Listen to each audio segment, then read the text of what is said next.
शाहद अली भट्टी coordinator 166 PP से वो stage पर आए और अपने ख्याल का इज़हार करें। मकबूल तालियों में शाहद अली भट्टी। अस्सलामु अलैकुम मेरे दोस्तों, मेरे भाइयों, मैं सबसे पहले शुक्रिया अदा करूँगा सरकार के सब लोग के आगे आए थे और जवाब साहब का ये उन्होंने 99% के लिए आवाज़ उठाई। आज तक किसी ने 99% लोगों से ये आवाज़ नहीं उठाई।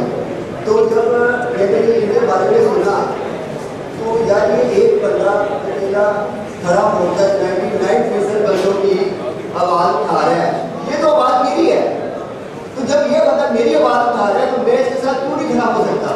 तो मैं इस मकसद पे आपके साथ खड़ा हूँ और अल्लाह का शुक्र है कि हम अपने इलाके में सभी को यही चीज़ बता रहे हो। इतनी महंगाई है और मैं एक बात करूँगा ये जो पीटीआई के हवाले से कि जब ये आई है तो इन्होंने कहा नया पाकिस्तान हम बनाएंगे। नया पाकिस्तान कौन सा बनाना चाहते हैं? ये महंगाई वाला जहाँ पे हर चीज़ महंगी है। हमें ये का नया पाकिस्तान नहीं चाहिए।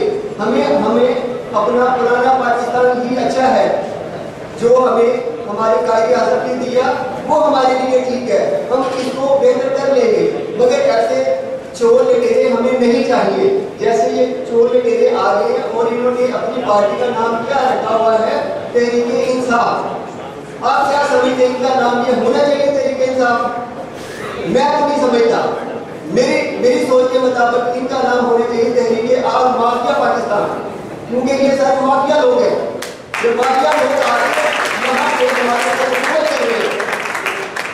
इसके बाद इन्होंने रियासत की बात की है कि यहाँ पे हम मदीने की रियासत बनाएंगे।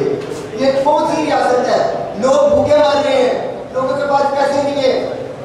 ये हमें ये बात कर रहे हैं अब हर चीज महंगी हो गई है, पेट्रोल यहाँ तक कि सब्जी। एक गरीब बंदा 500 रुपया कमाने वाला 100 रुपया किलो आलू ले सकता है? मुझे ये बताएं। अब एक बंदे की 12,000 से 15,000 रुपया आमदनी है, उसका घर का किराया 10,000 रुपया, बिजली का बिल भी 10,000 रुपये दे रहे हैं।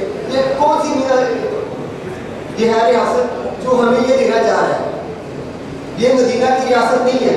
मदीना की रियासत में तो कोई बंदा, कोई गरीब कभी भूखा नहीं सोया।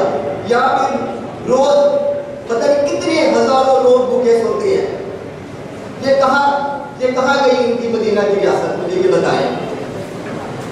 और इसी हवाले से जवाद साहब के साथ मैं खड़ा हूँ और इंशाअल्लाह ताला, और ये जितने मर्जी ये लुटेरे लोग आ जाए ये हमें नहीं समझ सकते। इनके घरों में हर चीज़ है और ये 1600 कनाल में घर में रह रहे हैं और ये हमारी कैफियत कभी नहीं समझ सकेंगे कि हम क्या हैं। एक भूखे बंदे को भूख का एहसास होता है। कभी अमीर बंदे को भूख का एहसास हुआ है? या जिस बंदे ने रोटी खाई हो उसको पता है भूख क्या होती है? भूख उसको पता है कि जिसने खाना ना खाया हो। ये हमें कहते हैं कि हमें पता है कि ये बंदा गरीब है और इसके क्या मामला है। इनको क्या पता हमारे बच्चों का तलीम का मसला क्या है, हमारे बच्चे घरों में कैसे रह रहे हैं, कैसे खा रहे हैं। तो इंशाअल्लाह ताला हम इस प्लेटफॉर्म से लड़ेंगे और आगे अपने जो गरीब भाई हैं उनके लिए हम आवाज़ उठाएंगे अपने इलाके की तरफ से। और आप सब भाई जितने भी हैं वो भी आप हमारे साथ मिलकर चले इंशाअल्लाह। जितने भी कोऑर्डिनेटर हैं यहाँ पे मेरे साथ आए हुए हैं, असीफ साहब हैं, मियाँ असीफ साहब हैं, जुनेद साहब हैं, रहमत साहब हैं। ये जिनकी कोशिशों से हम लोग इधर आए, वाजिद साहब भी हमारे साथ हैं और आशिर साहब मेरे सामने बैठे हुए मेरे, ये माशाल्लाह अपने इलाके में बहुत मेहनत कर रहे हैं। हम लोग दिन रात हर बंदे से कोऑर्डिनेशन करके मेहनत कर रहे हैं, लोगों को ला रहे बराबरी पार्टी में।